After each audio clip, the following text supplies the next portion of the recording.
বাংলাদেশের বাজারে এখন আমরা সচরাচর মিনি পিসি দেখতে পাই, আর মার্কেট অ্যানালাইসিস করে দেখা গেছে এই ফর্ম ফ্যাক্টরের পিসি আমাদের দেশে এখন অনেক জনপ্রিয়।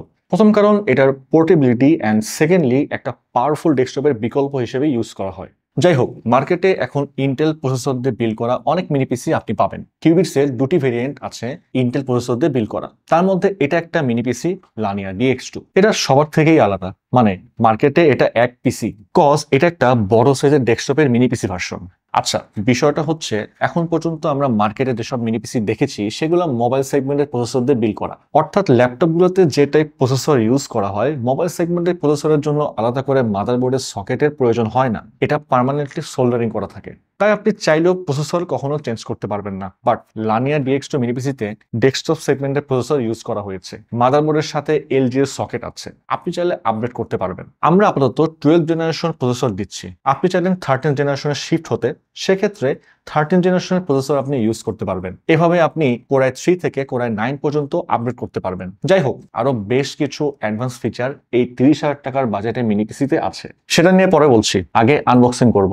লানিয়া DX2 পারচেজ করলে ঠিক এরকম একটা বক্সের মধ্যে ডিভাইসটি পাবেন। তাহলে চলুন এই brand new mini PCT unboxing করা যাক। এভাবে করে উপরের দিকে টেনে বক্সটা খুলবেন। প্রথমেই একটা ইউজার ম্যানুয়াল চোখে পড়বে, সেটা সরালেই আপনি আমাদের কাঙ্ক্ষিত মিনি পিসিটি লানিয়া DX2 পেয়ে যাবেন। বক্সটির ভেতরে আরো আছে এই দুটি ওয়াইফাই অ্যান্টেনা, আর এক্সটার্নাল হার্ড ড্রাইভ লাগানোর জন্য পেয়ে যাবেন এই কেবলটি। তারপর আলাদা করে একটা বক্সে আপনি 90 ওয়াটের এই পাওয়ার অ্যাডাপ্টারটি পাবেন।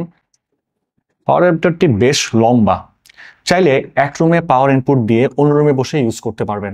আরেকটা জিনিস, ভিতরে একটা মাউন্টও আছে। আপনার বাসার কিংবা অফিসের ওয়াল ফুটো করে এটাকে এভাবে ভার্টিক্যালি মাউন্ট করে দিয়ে অ্যাডজাস্ট করে ইউজ করতে পারবেন। অনেকের কোয়ারিজ থাকে মাউন্ট ইউজ করলে এয়ার ভেন্ট ঠিক মতো হয় কিনা, হিটিং ইস্যু ফেস করতে হয় কিনা। তাদের জন্য বলবো মাউন্ট ইউজ করলেও কিন্তু ডিভাইসের এক্সস্ট ভেন্ট ওপেন থাকে, আর রিয়ার প্যানেলে ইনলেট ভেন্টের মাঝে 1 সেন্টিমিটারের মতো একটা ডিস্টেন্স থাকে। হট এয়ার পাস হওয়ার ক্ষেত্রে কোনো ঝামেলা থাকে না, আর এটার লেটেস্ট ভেন্টিলেশন সিস্টেম খুবই অ্যাডভান্স। ভেতরে 12 ভোল্টের একটা কুলার আছে। রিয়ার প্যানেলে 80% ভেন্টিলেশন গ্রিল। আমরা হেভি স্ট্রেস দিয়ে দেখেছি, সারাদিন ভর কাজ করুন এভারেজ টেম্পারেচার থাকবে 75 থেকে 85 ডিগ্রি সেলসিয়াসের মতো। থার্মাল থ্রটলের প্রশ্নই আসে না। লানিয়া DX2 এর দুটি ভেরিয়েন্টের জন্য দুটি মডেলের 12 gen Alder Lake processor use করা হয়েছে। প্রথমটি ইন্টেল কোর i3 12100, 4টা কোর, এর মধ্যে সবগুলো পারফরম্যান্স স্কোর 8 থ্রেড। দ্বিতীয়টি ইন্টেল কোর i5 12400, 6টা কোর, এর মধ্যে সবগুলো পারফরম্যান্স স্কোর 12 থ্রেড, সাথে integrated graphics Intel UHD 730। Memory হিসেবে আছে DDR4 3200 মেগাহার্টজ র্যাম। ভেতরে ডুয়েল চ্যানেলে 64 GB পর্যন্ত এক্সপ্যান্ড করা যাবে।